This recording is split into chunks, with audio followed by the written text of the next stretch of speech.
Hey friends, it's Michael Kostroff. If you hear purring this week, it's because my cat Link is in my lap. One of my favorite things about Link is he's very needy, so he's clinging to me right now. And he may join us. You don't know. He might pop his head into the frame and make an appearance. Um, I've recently gotten a couple of questions sent to me from you guys, from viewers out there, and boy, I appreciate that. Oh, here he comes. Because yeah, he's needy. Because it lets me know that you're getting benefit from these videos and that you're that you value my help, which is very, very nice. Michael, I hope you've been well. I have, thank you. Still keeping up with your vids and loving them. Thank you. After a few years of grinding it out, racked up several co-stars. Of course, now I'm looking to that first guest star. My manager has been great at getting me in front of all the big CDs, booked 2 out of 3 small roles, but still wins in my book.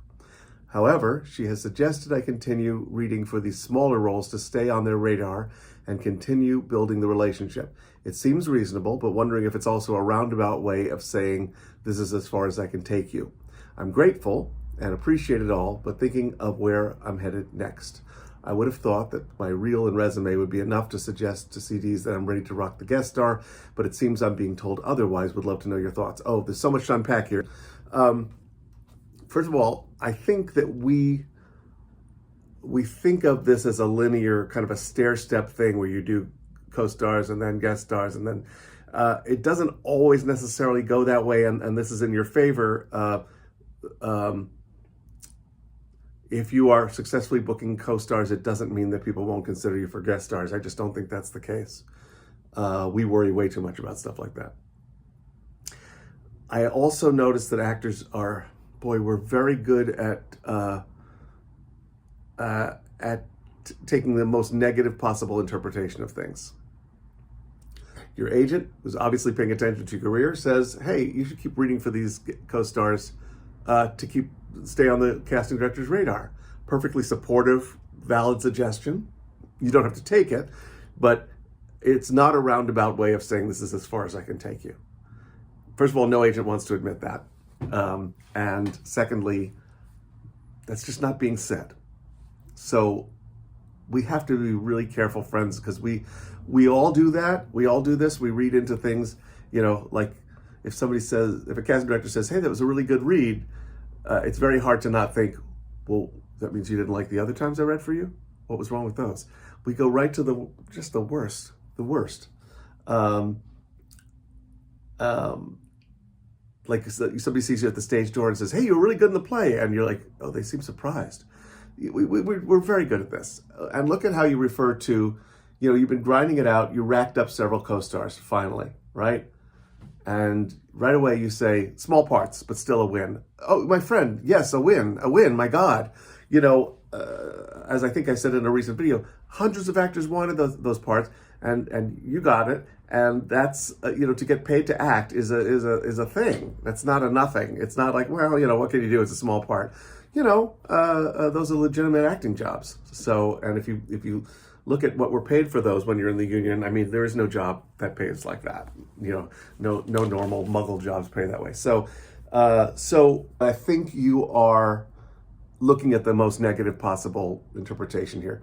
Also, I don't know how many co-stars you've done, but when you say, I would have thought my reel and my resume would be enough to suggest that if you've only done a few, then maybe not just yet. It may not be evidence of your ability. I'm not saying you're not able. I'm saying the reel may not provide enough evidence of that ability. We turn things into shortcomings and failures like, okay, finally, I booked some co-stars, but, honestly, it's all about the guest star. And the danger is that there's always the carrot and the stick, that there's always the thing that you're going after. I could tell you mine. I have things that I'm like, yeah, well, I mean, I've done 100, I got 100 TV and film credits, but I've never been seen on Broadway, so there's always something. We can easily discredit our accomplishments. I will confess to you that in spite of the fact that I was a series regular on The Wire, I will add, it was only the last season, and I wasn't one of the big series regulars on The Wire. I wasn't like one of the majors.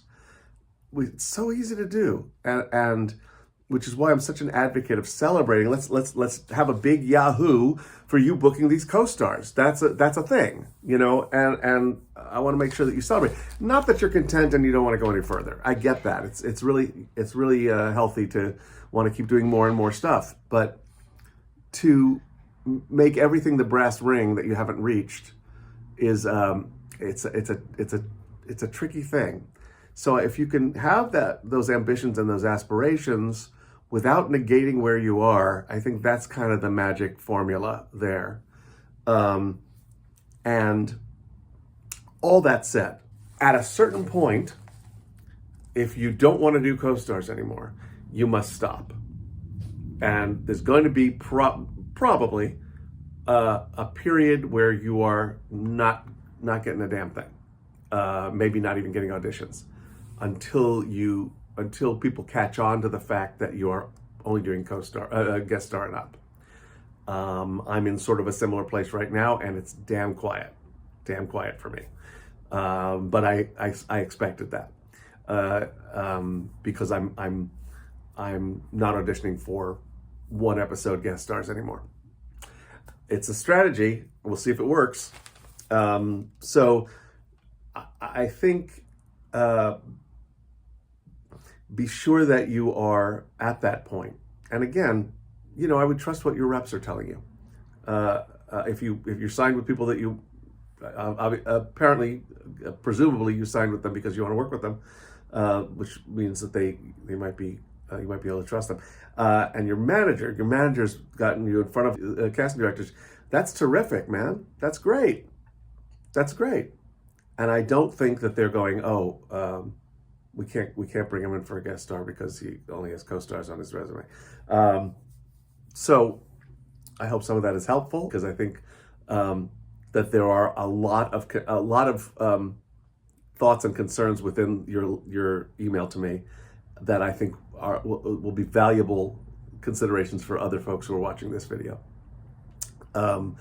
If any of this is not clear, because I've been meandering, then feel free to write to me again. Anybody else can write to me too. And also, listen, I imagine that some of you disagree with the counsel that I'm giving, and that is appropriate because this isn't science. This is just not a science. I know that someone out there is thinking, well, you know, the casting directors do tell you that if you do co-stars, they won't consider you for guest stars. So we all have different experiences and different information, and nobody's wrong because there isn't a strictly reliable pattern. How's that? I think I'm going to leave it there, and I will see you next week with more thoughts that are hopefully a little more organized and clear. All right, take care all. Bye.